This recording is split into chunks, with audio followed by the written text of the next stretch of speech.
Hey guys, welcome back on my channel. इस कहानी के लास्ट पार्ट में वांग जी डॉक्टर के पास जाता है और उससे कहने लगता है, डॉक्टर मुझे विहीन का ख्याल कैसे रखना है मुझे बता दीजिए, मैं नोट कर लेता हूँ। ये सुनकर डॉक्टर स्माइल करने लगा था और वांग जी को बताने लगता है और वांग जी उसे नोट करने लगा था। जब वांग जी वहाँ से चला जाता है तो डॉक्टर किसी को कॉल करता है और कहता है, तुम्हें पता है हनी, मैंने शायद अपने बेटे को फाइंड कर लिया है और 2 हफ्ते के बाद तो कंफर्म भी हो जाएगा कि वो हमारा बेटा है या नहीं। इसके बाद डॉक्टर कॉल को कट कर देता है। डॉक्टर को भी पता है जो काम उसने किया है वो इलीगल है, लेकिन वो क्या करे, उसे अपने बेटे को भी तो फाइंड करना है। डॉक्टर की वाइफ भी एक मैन है जो प्रेग्नेंट हो सकता है। जब डॉक्टर का बेटा खो गया था, डॉक्टर ने अपने बेटे का डीएनए सेव करके रखा हुआ था जिसका वो टेस्ट करने वाला था और होप कर रहा था कि रिजल्ट पॉजिटिव आ जाए। विहीन कार में बैठा हुआ था और वांग जी का वेट कर रहा था। जब वांग जी कार में आ जाता है तो विहीन तुरंत उसके पास हो जाता है और वांग जी के हाथ को पकड़ लेता है और अपने हेड को वांग जी के शोल्डर पे रख देता है और हाथ दिखाते हुए कहता है, देखो ना कितना ज्यादा रेड हो गया है और इसमें स्वेलन भी हो गई है। मैंने डॉक्टर से कहा था मुझे इंजेक्शन नहीं लगवाना, मुझे डर लगता है। और पाउटिंग करते हुए कहता है, प्लीज इस पे ब्लो कर दो तो ये जल्दी ठीक हो जाएगा।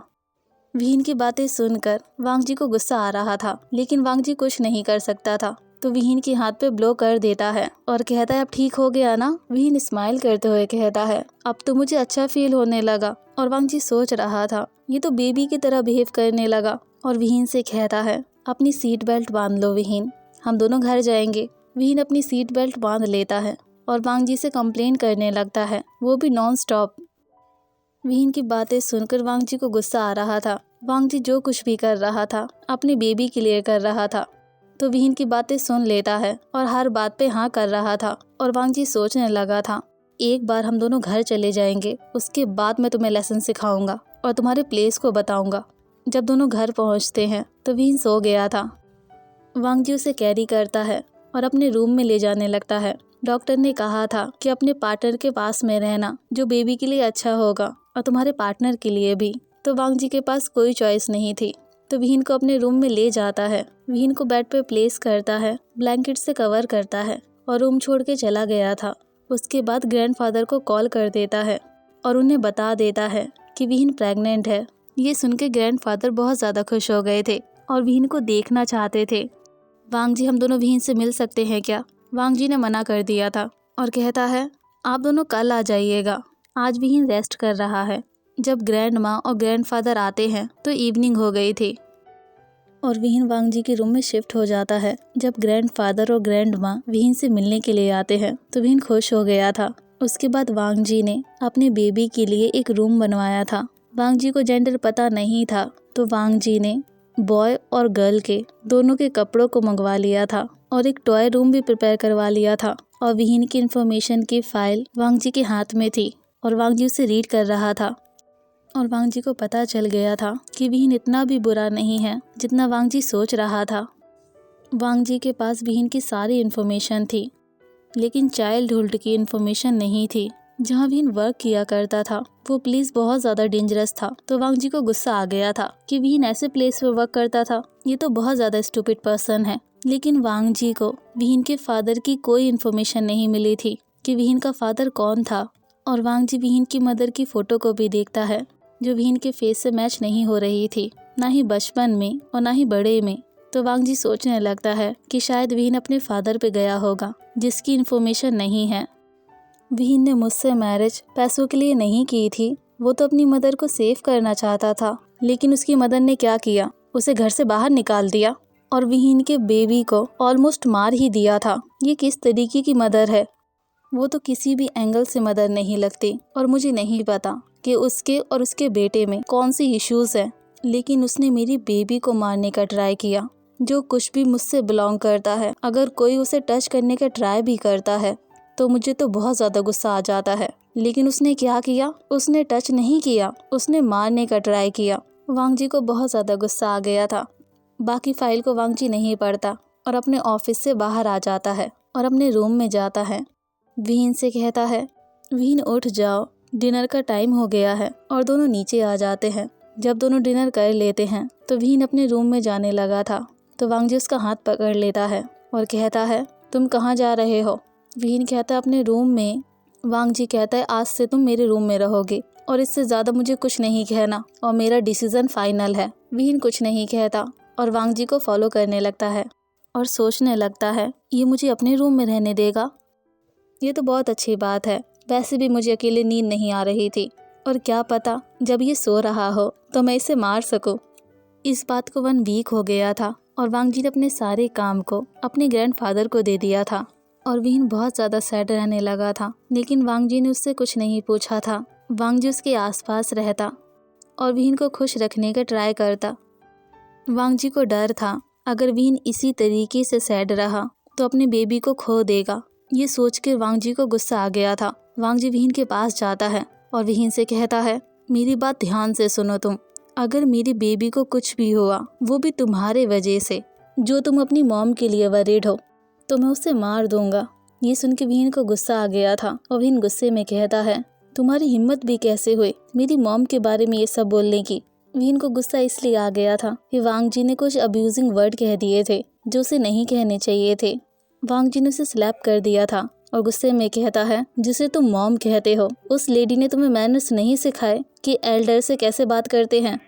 जैसे ही विहीन वांग जी को स्लैप करने वाला था, वांग जी उसका हाथ पकड़ लेता है और उसे वॉल के अगेंस्ट प्रेस कर देता है और कहता है तुम्हारी इतनी हिम्मत कि तुम मुझे स्लैप करना चाहते हो। इतना कहते विहीन की नेक को पकड़ लेता है और कहता है मैं तुम्हारे साथ अच्छे से बिहेव कर रहा था तो तुम्हें क्या लगा कि तुम मेरी इंसल्ट कर सकते हो। ये मत सोचना कि मैं तुम्हारे साथ कुछ नहीं कर सकता क्योंकि तुम प्रेग्नेंट हो। मैं कुछ भी कर सकता हूँ। मैं तुम्हारे साथ डील नहीं करूँगा, उस लेडी के साथ डील करूँगा जिसे तुम मॉम कहते हो। ये सुन के विहीन को और भी ज़्यादा गुस्सा आ गया था। जब विहीन वांग जी से दूर जाने लगता है तो वांग जी उसका हाथ पकड़ लेता है और विहीन को दोबारा स्लैप कर देता है। इस बार विहीन के माउथ से ब्लड आ गया था। जब विहीन अपने माउथ पे हाथ रखता है तो ब्लड को देखकर उसे और भी ज़्यादा गुस्सा आ गया था और कहता है पहले तुमने मुझे इंसल्ट किया था और अब तुम मुझे मारना चाहते हो। तुम तो अच्छा बनने का सिर्फ प्रिटेंड कर रहे थे। तुम तो बिल्कुल भी अच्छे नहीं हो। मैं तुमसे बिल्कुल भी नहीं डरता। ये सब सुन के वांग जी को गुस्सा आ गया था। वांग जी विहीन के हेयर को पकड़ लेता है और उसके फॉरहेड को वॉल पे हिट कर देता है। हेड में स्वेलन आ गई थी और नोज से ब्लीडिंग होने लगी थी। अगर तुम मरना चाहते हो तो मैं तुम्हारी विश को पूरा कर देता हूँ। उससे पहले तुम्हें मेरी मॉम से माफ़ी मांगनी होगी। विहीन मेरे साथ चलो।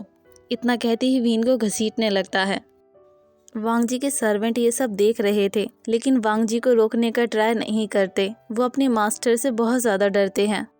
कोई भी वांग जी के वे में नहीं आता और विहीन कह रहा था कि मुझे जाने दो, मैं किसी से भी माफ़ी नहीं मांगूंगा, मैंने तो कुछ भी गलत नहीं किया। वांग जी विहीन को कार के पास में ले जाता है, विहीन को फोर्स करता है और उसे कार में बिठा लेता है और अपनी मदर की ग्रेव पे ले जाता है और विहीन को फोर्स करने लगता है कि वो नीज पे बैठ जाए और वांग जी की मदर से माफ़ी मांगे। विहीन की बॉडी में पेन होने लगा था तो विहीन नीज पे बैठ जाता है तो वांग जी कहता है अब तुम बैठ गए हो तो माफ़ी मांगो। विहीन कहता मैंने तो कुछ भी गलत नहीं किया तो मैं माफ़ी क्यों मांगू। विहीन की आंखों से आंसू गिरने लगे थे और विहीन बहुत ज़्यादा रो रहा था। वहाँ वांग जी के ग्रैंडफादर और बटलर आ गया था और वांग जी को वो सब करते हुए देखते हैं जो वो अपने पार्टनर के साथ कर रहा था। ग्रैंडफादर चिल्लाते हुए कहते हैं तुम क्या कर रहे हो, तुम विहीन को मारना चाहते हो क्या। तुम ये भी भूल गए कि वो प्रेग्नेंट है। तुमने मुझसे प्रॉमिस किया था कि विहीन का ख्याल रखोगे, लेकिन तुम ये सब क्या करने लगे। ये सुन के वांग जी ने विहीन को छोड़ दिया था। विहीन तुरंत उठ जाता है और ग्रैंडफादर के पास चला जाता है। वांग जी चिल्लाते हुए कहता है मैंने प्रॉमिस किया था तो मैं ख्याल रख रहा था, लेकिन अपने बेबी के लिए। मुझे इससे कोई भी मतलब नहीं है, लेकिन इसे क्या लगता है कि ये मुझे इंसल्ट कर सकता है और मेरी मॉम की भी। इसकी इतनी हिम्मत। ये पर्सन जिस तरीके से बात कर रहा था उससे पता चलता है कि उस लेडी ने इसे क्या सिखाया है जिसे ये मॉम कहता है। इसे कोई भी मैनर्स नहीं है। वांग जी इसी तरीके से चिल्ला रहा था और वहाँ पे उसके ग्रैंडफादर भी थे। ग्रैंडफादर विहीन को रुमाल देते हैं और उससे कहते हैं अपने ब्लड को वाइप कर लो और मुझे माफ़ कर दो। सारा फॉल्ट मेरा है। ये तो बीस्ट है और तुम इसे डिज़र्व नहीं करते हो। हमारे साथ घर चलो तुम। मुझे तुम्हारा चेकअप करवाना है विहीन, और आज से तुम हमारे घर में रहोगे, ना कि इस बीस्ट के घर में। जब ग्रैंडफादर विहीन को डॉक्टर के पास ले जाते हैं तो डॉक्टर बताते हैं अगर इसी तरीके से चलता रहा तो विहीन अपने बेबी को खो देगा। जब विहीन ग्रैंडफादर के साथ रहने लगा था तो सैड रहता था। वांग जी तो प्रिटेंड करता था कि विहीन की केयर करता है, लेकिन वो तो केयर सिर्फ अपनी बेबी की कर रहा था। ये सब सोच के विहीन और भी ज्यादा सैड हो गया था। ग्रैंडफादर विहीन की सैडनेस को नहीं देख पाते और विहीन की मॉम से बात करने का ट्राई करते हैं। विहीन की मॉम ग्रैंडफादर को इंसल्ट कर देती हैं और घर से बाहर निकाल देती हैं। विहीन गिव अप कर देता है और सोचने लगता है कि उसकी मदर उसे एक दिन तो माफ कर ही देंगी। और एक प्लेस पर एक पर्सन अपनी वाइफ को टच कर रहा था और उससे कहता है, तुम्हें पता है हनी, रिपोर्ट्स आ गई हैं और रिपोर्ट्स पॉजिटिव हैं। ये सुनकर उसकी वाइफ तो स्माइल करने लगी थी और कहती है, तो चलो ना चलते हैं और अपने बेबी को घर लेकर आ जाते हैं। वो मैन हंसते हुए कहता है, और एक और बात तुम्हें पता है, वो बिल्कुल तुम्हारी तरह दिखता है, जैसे तुम्हारे लिप्स के पास में मोल है उसके भी है। और तुमने मुझसे प्रॉमिस किया था कि जब हमारा बेबी मिल जाएगा तो तुम पहले की तरह हो जाओगे। ये पर्सन और कोई नहीं था, डॉक्टर की वाइफ थी, यानी वो मैन था जिससे डॉक्टर ने बात करी थी। डॉक्टर रिपोर्ट्स को निकाल लेता है और डॉक्टर का पार्टनर कहता है, वो सच में हमारा बेबी है। डॉक्टर अपने टाइम को वेस्ट नहीं करता और रिपोर्ट को रीड करने लगता है। रीड करते हुए डॉक्टर सरप्राइज हो गया था तो उनके हाथों से रिपोर्ट नीचे गिर जाती है। ये सब देखकर डॉक्टर का पार्टनर सैड हो गया था, क्योंकि रिपोर्ट पढ़ने के बाद डॉक्टर भी सैड हो गया था। तो डॉक्टर का पार्टनर कहता है, वो सच में हमारा बेबी नहीं है, शायद हमारा सन तो पहले ही मर चुका हो। इतना कहती और भी ज़्यादा सैड हो गया था। डॉक्टर के फेस पर स्माइल आ जाती है और अपने पार्टनर को अपनी आर्म्स में लिफ्ट कर लेता है और चिल्लाते हुए कहता है, गॉड ने हमारी सुन ली और हमें हमारा बेबी मिल गया, जिसे हमने इतने सालों पहले खो दिया था।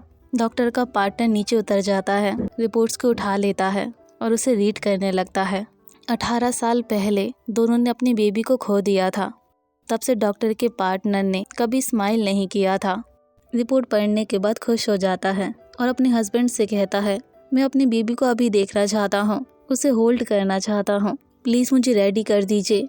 डॉक्टर का पार्टनर बहुत ज़्यादा वीक है तो खुद से कोई भी काम नहीं कर सकता और डॉक्टर से कहता है, मैं उसके लिए सब कुछ लेके जाऊंगा जो भी उसे बहुत ज़्यादा पसंद है। मुझे पता है उसे याद नहीं होगा, लेकिन मैं फिर भी लेके जाऊंगा। मैडम जाओ बहुत ज़्यादा खुश हो गई थी।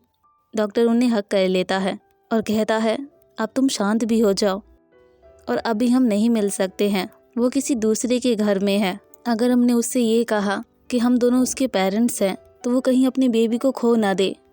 डॉक्टर का नाम मिस्टर जाओ है। डॉक्टर का पार्टनर यानी मैडम जाओ पाउटिंग करते हुए कहती हैं, इसका मतलब मैं अपनी बेबी से नहीं मिल सकती, लेकिन मैं तो विहीन से अभी मिलना चाहता हूँ। विहीन की मॉम पाउटिंग करने लगी थी और बहुत ज़्यादा गुस्सा कर रही थी। तो डॉक्टर कहते हैं, ओके ओके मैं तुम्हें मिला दूंगा, लेकिन पहले मुझसे प्रॉमिस करो कि तुम कोई भी सीन क्रिएट नहीं करोगे। और सैड होके कहता है, हमारा बेटा खुश नहीं रहता, उसकी मैरिज हो गई है, वो भी ऐसे पर्सन से हुई है जो उससे प्यार नहीं करता और उसे मिसट्रीट करता है। विहीन ग्रैंडफादर के हाउस में रह रहा था और ग्रैंडफादर विहीन का ख्याल रखते, उसे किसी भी चीज़ के लिए मना नहीं करते। विहीन सारा दिन किसी न किसी काम में बिजी रहता और विहीन स्माइल करने लगा था और बहुत ज़्यादा खुश था। विहीन को स्माइल करते हुए देखकर ग्रैंडफादर खुश हो गए थे कि विहीन बहुत ज़्यादा कंफर्टेबल है और हैप्पी है। और दूसरी साइड वांग जी बिल्कुल भी खुश नहीं था, स्पेशली विहीन के साथ फाइट करने के बाद। लेकिन वांग जी के सर्वेंट बहुत ज़्यादा सफ़र कर रहे थे। वांग जी अपना सारा गुस्सा अपने सर्वेंट पर निकाल रहा था और वो सभी प्रे कर रहे थे कि विहीन वापस आ जाए। और नेहो सिंह के पास भी टाइम नहीं था विहीन के लिए। वांग जी ने नेहो सिंह को फोर्स किया था कि वो उसके लिए वर्क करे, तो नेहो सिंह के पास कोई भी ऑप्शन नहीं था, तो वो वांग जी के लिए वर्क करने लगता है। और नेहो सिंह सोच रहा था, मेरा बॉस तो डीमन है, मुझे इतना सारा काम दे देता है कि मैं अपने फ्रेंड को देखने भी नहीं जा सकता। ये मुझे जानबूझ के काम देता होगा ताकि मैं विहीन से ना मिल पाऊँ। इसे क्या लगता है कि मैं रोबोट हूँ, मेरी बॉडी भी तो ह्यूमन की है, मुझे भी तो रेस्ट चाहिए ना। लेकिन ये तो मुझे बिल्कुल भी रेस्ट नहीं करने देता, एक के बाद एक काम लगा देता है। क्या समझता है खुद को। नेहो सिंह इसी तरीके से कंप्लेन कर रहा था। जिस दिन चेकअप होना था तो विहीन उठ गया था और डॉक्टर के पास जाने के लिए रेडी होने लगता है। और दूसरी साइड विहीन की मॉम वो भी जल्दी सुबह उठ गई थी और विहीन से मिलना चाहती थी, उसे देखना चाहती थी, तो डॉक्टर के साथ आ जाती हैं। विहीन ब्रेकफास्ट को करता है और ड्राइवर से कहता है, मुझे हॉस्पिटल ले चलो। विहीन की डॉक्टर के साथ में मीटिंग थी तो विहीन को कोई नहीं रोकता और विहीन डॉक्टर के ऑफिस में चला जाता है। ऑफिस के गेट को ओपन करता है। डॉक्टर विहीन को देख के कहता है, प्लीज़ अंदर आ जाइए। डॉक्टर के पीछे एक मैन खड़ा था जिसने फेस पे मास्क लगाया हुआ था और ग्लासेस लगाए हुए थे। विहीन अंदर आ जाता है। डॉक्टर कहते हैं, तुम कैसे हो डियर, ठीक तो हो ना? जल्दी यहाँ के बैठ जाओ। डॉक्टर की वाइफ विहीन को देखकर बहुत ज़्यादा खुश हो गई थी और विहीन को तुरंत हक करना चाहता था, लेकिन उसने अपने हस्बैंड से प्रॉमिस किया था तो खुद को कंट्रोल कर रहा था। जब विहीन बैठ रहा था तो डॉक्टर की वाइफ वहाँ आ जाती है और विहीन की हेल्प करने लगती है ताकि विहीन आसानी से बैठ जाए, लेकिन डॉक्टर की वाइफ खुद को रोक नहीं पाता और विहीन के हाथ को पकड़ लेता है। ये सब देखकर डॉक्टर अपनी वाइफ को इशारों में कहने लगते हैं कि विहीन का हाथ छोड़ दो और ऐसे प्रिटेंड करो कि विहीन यहाँ नहीं है। विहीन की मॉम सैड हो जाती हैं और विहीन के हाथ को छोड़ देती हैं। तभी डॉक्टर कहता है, आप दोनों कंटिन्यू करो, मैं वॉशरूम होकर आता हूँ। एक और बात हनी, इनके साथ अच्छे से बिहेव करना। विहीन की मॉम विहीन से कहती हैं, अगर तुम्हारा हस्बैंड तुम्हें बुली करे ना तो मुझे बताना, मैं उसे अच्छे से बताऊंगा। विहीन की मॉम ये सब कहती हैं और विहीन के हेयर को टच कर रही थी। उसके बाद विहीन का अल्ट्रासाउंड हो जाता है। डॉक्टर रिपोर्ट देख के कहते हैं सब कुछ ठीक है। तभी विहीन कहता है, ये पर्सन आपकी वाइफ है क्या? इन्होंने अपने फेस को कवर क्यों किया हुआ है? और मैं आपसे कह सकता हूँ ये पर्सन बहुत ज़्यादा ब्यूटीफुल है। डॉक्टर स्माइल करते हुए कहता है, तुमने सही कहा, मेरी वाइफ बहुत ज़्यादा ब्यूटीफुल है। इनके पास भी एबिलिटी है तुम्हारी तरह कंसीव करने की।